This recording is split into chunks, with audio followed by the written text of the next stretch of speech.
G'day, listeners, and welcome to another episode of the Scouting Australia podcast, powered by School of Property Education course. Jimmy Ibrahim is joining me in the studio for another Q&A. Mate, welcome back. How are you? I'm very good, thanks, Sammy boy.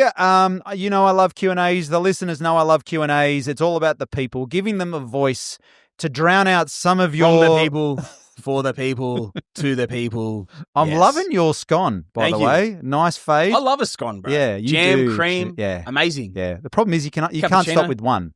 No. Yeah. If anyone is lucky enough to go for a coffee with Sam, you'll start out with, let's just go for a coffee. Then all of a sudden, there's a cookie on the table. Then there'll be a muffin. Then there'll be a bacon egg roll. Yeah. Then there'll be a protein shake. Yeah, the protein shake came out today with the banana bread. It's not just the coffee. That was a great combination. The banana and honey down at, is it Jan Cafe? Jan Cafe in Woolloomooloo. That boy needs a shout out. He's a champion. He's the happiest man in Australia. Yeah, him and Yao Chen with the Yao best. Yao Chen! The best. Yao Chen and Yao Chen.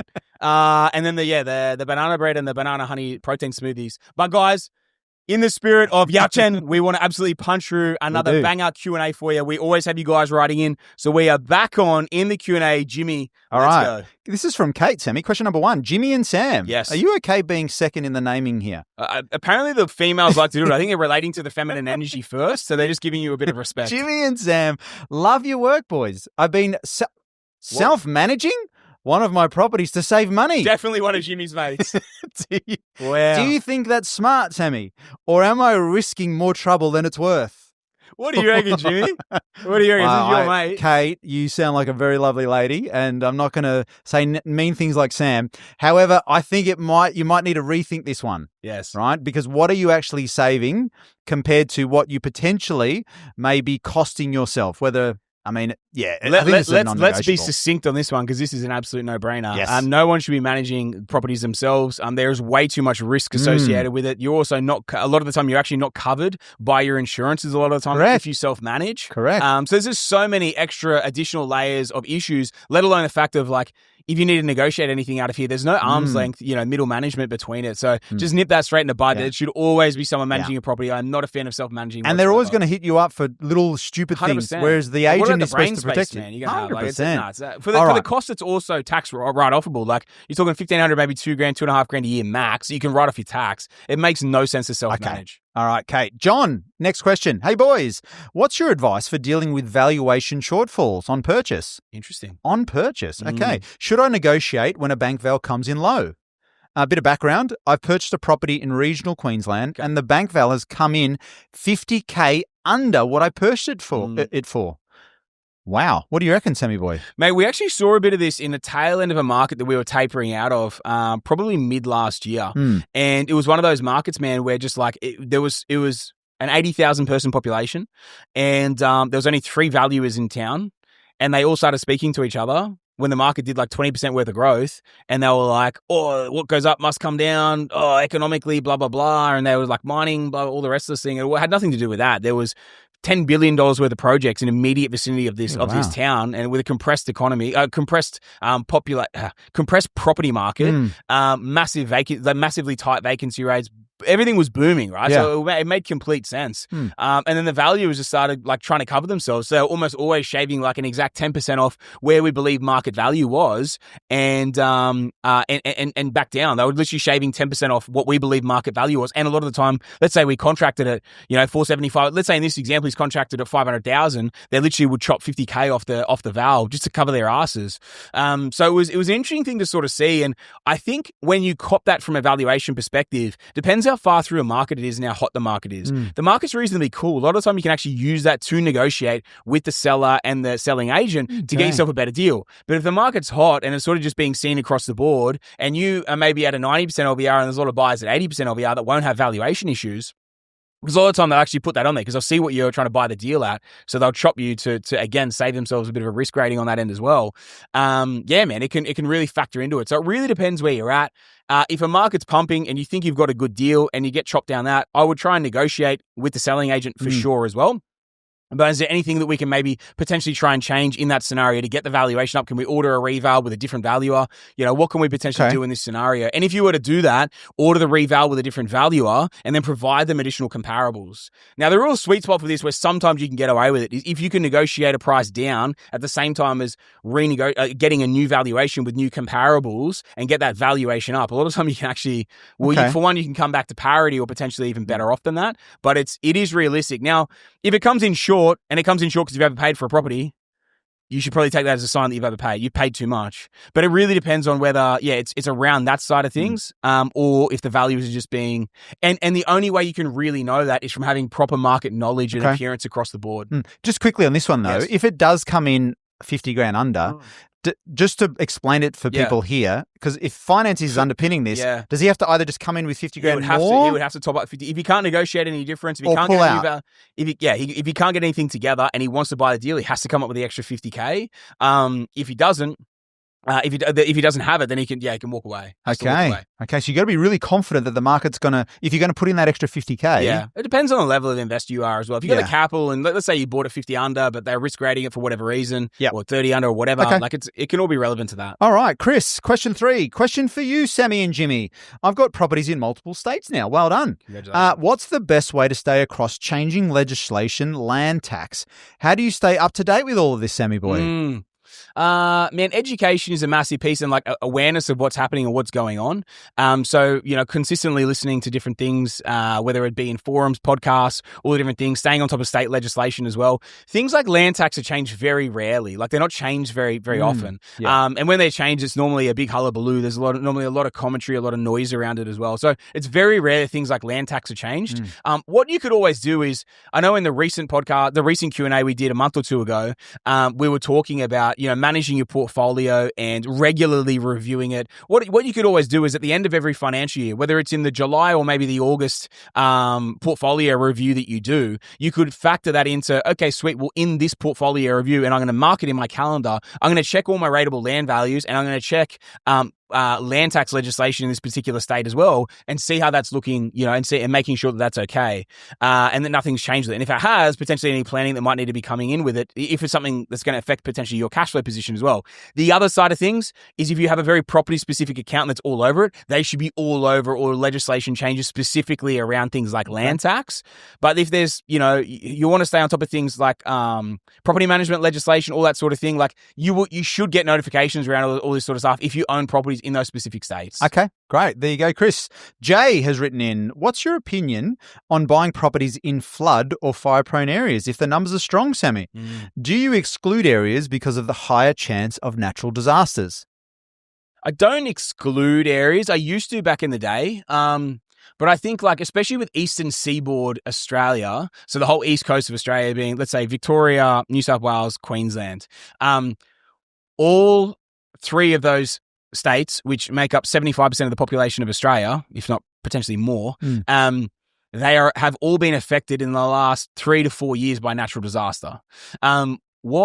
What in 2020, early 2022, I remember because I moved in December 2021, and in February 2022, we copped some of the worst flooding that Australia's copped in a very long time. Literally, I moved to the Gold Coast, and within 2 months, it flooded for like a month. And it was almost the whole of Australia sort of did at the same time, right? And so like when we entered different markets, both Victoria, New South Wales, Queensland, all the rest of it, they almost all had updated data around flooding with it. Now, the thing to take into equation is I don't say anymore that I wouldn't buy a flood-affected property because I have, personally and for clients as well. The difference is, and the reason why I always used to say I will never buy a flood-affected property, because you always have in the back of your mind, flood-affected property is not going to perform at the same level as a non-flood-affected property. The differentiator here is intrinsically they will always be worth less, but they will still almost always grow in line with the market. If anything, sometimes when you buy them in a flat market, there's a bigger difference. But then when the market takes off, that gap closes because investors who don't know the market potentially as well, or first home buyers that had no other product, they're trying to buy the cheapest thing in the market. So a lot of the time there might be a 10 to 20% disparity that closes over time as the market gets more and more expensive and gets hotter and hotter. So it was one of these things that like I never did it. I remember when I was in Logan, I personally bought a couple of, when we were in SEQ, I bought a couple of houses to build granny flats on the back, and I bought a couple of flood affected ones. As long as it wasn't over the driveway, you could do it. I used to joke that like once a year you might get some water views from the granny flat, Nice. being built out the back. But other than that, I wasn't buying any for clients. It was the same as Ipswich. I bought a couple for myself, never for clients. And then, man, the market booms and they all doubled. Yeah. And it was like, how much money did I leave on the table with these deals that could have been either for myself or for clients as well that still outperformed? So I think the really important thing is you need to understand intrinsically what market value is for that asset versus a non-flooded. So flooded versus non-flooded, you need to have that awareness. And a lot of time in areas where properties do flood, there's typically a big disparity. Realize that you need to be paying intrinsically the correct price for the disparity between the two of them. Do you think that changes if you're just starting your journey? No. Like, so even if you have no properties... If you have no properties, it might be the easiest asset for you to get into with the best yield. Because a lot of the time they rent for the same money that is intrinsically worth less. Okay. Not always, not always rent for the same money, but quite often they do. Okay, bit of gold there. This is from Sam. You're writing in again. Good to see. Yeah, School of Property student and SAP listener. Well done. I'm glad you've been through it. Would love to know. Well, I recorded it, so I'm a listener because I've done Would love to know, when you're looking at an area, how much does owner-occupier percentage matter? Great question, Sam. You love these questions. Do you just sit down at home and writing your own questions? Do you really think I would write that question? Yes. In all honesty, I don't really give that much of a... I don't really care that much about owner-occupier percentage. I've made decisions before around owner-occupier percentages in markets, and then I've seen markets with 50% rental stock double in half the time as the owner-occupied stock. Because the thing you've got to remember, like heavily owner-occupied stock, the thing you have to remember is it was kind of like go through these disparities, like again, we talked in that last podcast around blue collar versus blue chip. And so often the blue collar deals, when the market's flat, you can negotiate a bigger discount. They're more, they're harder to sell all the rest of the bullshit. But the blue chip or like the nicer properties, maybe in the same council or whatever, they're almost always in demand because the locals want them. But no one really wants the shitty stock in the shitty areas, so you can typically negotiate a bigger discount and get them at a more compressed price. But then when the markets take off, they almost catch up. It's the same as the flood-affected style sort of, example. But at the end of the day, people in an area only have a certain amount of money they can spend on a specific asset. So like it will reach a point where it's at a ceiling, but the cheaper stuff works its way up and up and up like that from that end as well. So a lot of the time, I've seen it time and time again that these lower socioeconomic areas, that's the easiest way to put it, because almost always the lower socioeconomic areas carry a higher rental percentage and a lower owner-occupier percentage. They a lot of the time see higher growth. So I weighed into the equation, but probably not the way that people would think. And if anything, just from an awareness piece of, if I see an area's got, let's say, 40, 50% rental stock as opposed to, let's say, a normal 30% or something like that, which is considered balanced, I might just do a bit of digging to see if there's anywhere that's a bit hectic from a social housing perspective, or a heavy rental owned pocket, just to be aware of it from that end. So Sam, AKU, is probably just thinking that there's going to be an oversupply of stock and their property's going to be vacant. Is that what you think they're probably so many data and metric points that are so misunderstood or so over... too much importance placed on it. Yeah, exactly. It's too much importance placed on things that aren't as important as people think, especially when a market moves. Okay, moving on. This is from Frank. Frank the Tank. Frank the Tank. Legends. Is this your brother? Franco Cozzo. Legends. I'm interested to know from you both, what's the most common thing you see holding investors back from scaling their portfolios? Cheers, boys. Ooh, P.S. We need more mindset episodes, Jimmy. Wow, it must be my brother, Franco. No one else is saying it. We answered this the last Q&A, Sammy, about scaling your portfolio, didn't we? About getting from 1, 2 to 5. Yeah, that's very true. It's a very similar question. Frank clearly doesn't listen to our podcast. Franco, we're not going to answer your question. Go back to the other episode, but basically there's a whole bunch of things. Buy the right properties in the right areas, manage your portfolio correctly, understand creative lending piece correctly. And actually take action. Take action. Don't piss fart around drinking beers on a Friday when you could be putting some time into your life's future, Franco. So, how many slabs could you save to get yourself to your first deposit? We actually did go through this, Frank, in the last Q&A, but there's a whole bunch of great content on that Q&A. Plus, go back to the last Q&A. You listen to any mindset ep, we talk about taking action. Sally's written in. Sam, no Jimmy here. Sam. Congrats on your journey Sally so far. Doesn't like you, Jimmy. Thank you, Sally. If you had to start from scratch today, with the knowledge you have now, what would you do differently? Wow, that's a loaded question. Heaps. What I would do now is I would do what clients coming to APS now do. So like from the very outset, if I didn't, so the knowledge base I have now, I effectively would replicate what we do for clients now for myself. So I would get, you know what, but I would still partner with an exceptional, it depends how much time I had. So if I was myself younger and didn't have the knowledge around markets. This is where it's like two pieces. Are we talking about the actual knowledge base I have, or even just from a strategy perspective? I'm going to presume it's a strategy perspective and actual execution rather than me knowing how to source now, right? Okay, yep. Because people aren't going to have that piece, right? No. But like having that parameter, I would effectively pretty much roll and rinse and repeat and do exactly what APS clients do when they first come into the business. So I'd come in, I would partner with someone, I would partner with who I know would be a great buyer's agent. I would also partner with someone, and typically what you want is you want a bit of an A team. So you want a referred sort of trifecta here of buyer's agent, accountant, broker. That dream team that you want to assemble together, because that dream team will help you and allow you to map the goals to move somewhere more quickly. I would be saving every little bit of, I would be scrimping and saving and doing everything I could.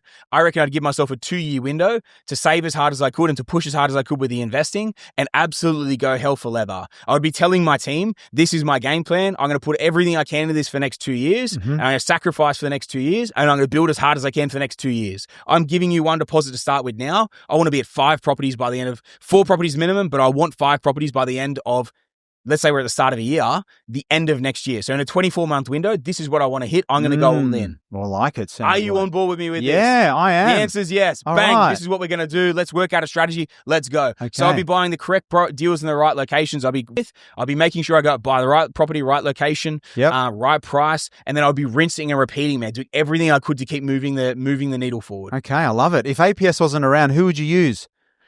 I would self-teach because I don't rate anyone else. I would self-teach. I would consume as much information as I could.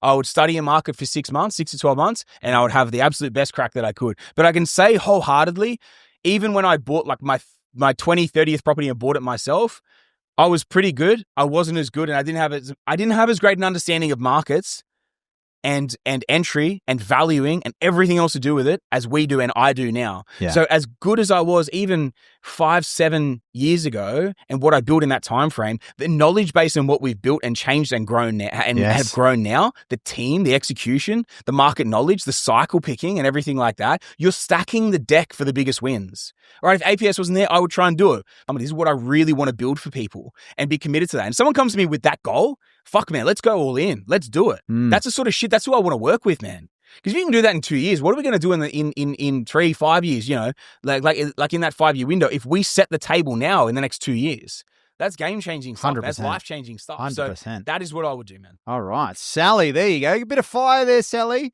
Let's go, Sally. We're on the last question, Sammy. Last questions. You kept it punchy this time instead of waffling on. Wow. And the final question is from Anon.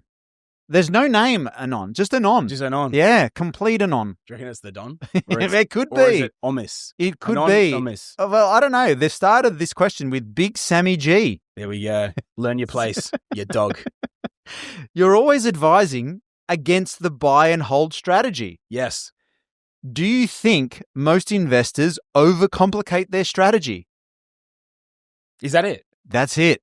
That's a good question. Yeah. But you know what? I don't... Wait, what was it? Was that I openly oppose the buy and hold strategy? Well, it says you're always advising against it. Do you think most investors overcomplicate their strategy? So I would assume they're saying buy and hold is pretty simple. No, okay. So there's two sides of it. You say about like over complicating, but then at the same time you're saying a buy and hold. To me, buy and hold is I wouldn't say we do it or don't do it. I mean, it's a formula, it's part of what we do, but buy and hold, I'm not completely against it because we do buy and hold but we buy and hold for a selected period of time, not forever. Yeah. I don't believe in buy and hold forever. That isn't a strategy. That's buy, hope, and pray. Probably nice. Taught by some idiot that doesn't know what he's doing, has never retired from property, unless he's like 70, because that's how long it'll take you to fucking get there to retire with that strategy, because it's terrible. If you ever get there, you'll probably die before you get there. Let's be honest. Oh, wow. But buy and hold for say like a 2, 3, 5 year cycle, depending on the cycle that you bought into, sell, clear the debt, bank the profit, move on. Love that. That's a great strategy. It's still buy and hold, but it's a condensed time frame with an actual realistic target that you're chasing with that as well. So it's not buy, hope, and pray. It's buy and hold with a specific purpose, specific strategy for that specific deal that's in the portfolio. We then have a game plan around that deal. The biggest thing that most people don't have is buy, hope, pray, buy, hold, exit. That's what we do. Buy, hold, exit. Exit at the right times. Cash flow deals? No. But growth assets? Yes. Buy, hold, exit. I love that. I think it's really important to note how important that piece of the journey is, and how important that you need to adopt that side of things for your portfolio as well. What was the second part of the question? What do you think most investors overcomplicate their strategy? No, I think they're too. It's funny. I think people are too passive with it. Yeah. I think a strategy, it doesn't need to be overcomplicated, but it should be complex. Like a great strategy should be reasonably complex. You think if you bring me a deposit now, and I can get you to 5 properties in a 2-year window, it's not simple. If anything, I think, again, people are too simplified with it. Again, buy, hope, pray. It's not a strategy. You know what I mean? But like, if we can, to do that in that time frame, yes, there's a strategic pieces involved in it. Yes, it's complex. But if you have the correct team that knows how to execute it, it's actually not that hard. Is it complex? Yes. If you've got the right team, is it hard? No. Is there a cost associated with that? Yes. Will that cost fast track potentially 10 to 20 years worth of your journey? Yes. There's a cost associated with it. It's like, if you needed heart surgery, do you go to the guy with 20 years experience? Or do you go to Sammy with I got a fucking kitchen knife, I got my Wagyu knife, and I got what's a little thing with a scalpel? I don't even know what it's called. You know what I mean? You're not going to me. You're paying the money to go to the fucking expert to get the job done properly. It's very simple. You pay the expert to get the results. Don't pay the expert or pay a nufty or try and wing it yourself. Don't complain when you get a shit result. It's as simple as that. You know what I mean? So it's, and I'm not saying it can't be done, but if you want to do it yourself, again, we go down this avenue, you want to do it yourself, massive education piece, massive research piece, have to go all in, have to understand as much as you can with it. It's not that it can't be done, but it's that the game is a lot harder now than it used to be. So we go back to Sally's question earlier. What would I do? What would I do if I was to do it again right now? 100% I would try and engage the best buyer's agent in the country, because it's not as easy to buy. Like, I would not get the deals I got back then, which even then, like, the deals we get now are significantly better. But if you try and go out and buy it now, there's so much competition now in almost all markets that are worth buying in. There's so much competition. How am I going to go out and get an off-market deal at a discounted rate versus APS? You know, you can't, not at a discounted rate. I'll get an off-market, but how much? What's the value? Am I paying overs for it? Am I paying market? Am I paying 50 grand over? I don't know. It's not to market, so we don't know what the actual heat in the market would pay for it. You know what I mean? So there's like so many layers. It's not 16 years ago when I bought the first property. It's not 5 years ago, 10 years ago. It is a completely different game now. We've spoken about this before, but it is a completely different game now that is extremely hard. I do feel sorry for the next generation coming through that wanted to wing it or wanted to try and learn to do it themselves, because it would be exceptionally hard now to try and do it yourself. I really do believe that. I don't say that from a marketing perspective. Everyone knows we've had our books closed. You know, we closed our books for 8 or 12 months of 2025. You know, we don't need the clients from that side of things. But what's important to note is, like, it would be exceptionally hard to try and do that yourself. I mean, if you want a better result than 99% of the people, you have to be prepared to do something that's going to be a little bit different than buy and hold. I mean, buy, hold, and pray, it's a lazy approach. I mean, I think ask yourself a better question out there, folks. Do I want more in the next 10, 5, 10, 15, 20 years? If the answer is yes, then you just can't rest on such a lazy, passive approach. It's impossible. Hope and pray, bro. Buy, hope, and pray. I think you should. That's a good book title, Sam. Yeah. Buy, hope, with a question mark. Yeah, and a few heads of other people in the industry that advocate it. Ooh, anyone in particular? Yeah, there's a few. Beep. Should we finish on that? I think we should. What about producer? Are we happy with that? Any final words, mate? We made up a little bit of time on this one. Any final words, my friend? I think you absolutely nailed it. Yeah, mate, so well done, good. Sammy. I think it was good. That was punchy. At the end, man, I think there was some good value there that really sets a tone on the table. Like I said, it's just one of those things, man. It's a simple reality of the way the game is right now. You can rig the game in your favor. Like I was saying, as a can I just add something about the complexity and the challenge? Thanks. Yeah, go on. Is what seems complex initially becomes easier over time because you get better. Yes. So always ask yourself a better question. How do I get better so this becomes less complex? Yep. Then you'll get your answer. And always be analyzing to ask better questions. Yeah. Want a better answer? Ask a better question. 100%. It's as simple as that. And the 100%. Way you get better at that is consuming this sort of content all the time. Things like School of Property. If you're in School of Property, the webinars, get on the webinars, ask good questions. If I have 100 questions, I guarantee you right now, I'm going through and discounting 4 for every 5th one that I picked to actually answer. Want a better question? What a better answer? Ask a better question. There was a really good quote I listened to the other day, and it said, people will be jealous of what you achieve, but they'll never be jealous of how you got them. Yeah, 100%. And you think about this. This is a classic example. Yeah. Everyone be jealous of the view, but they're not jealous of the car. 100%. So if you want something different and better and more, then you've got to look at, well, how am I going to distance myself from the pack? Yes. And buy and hold is the pack. If anything, it's behind the pack.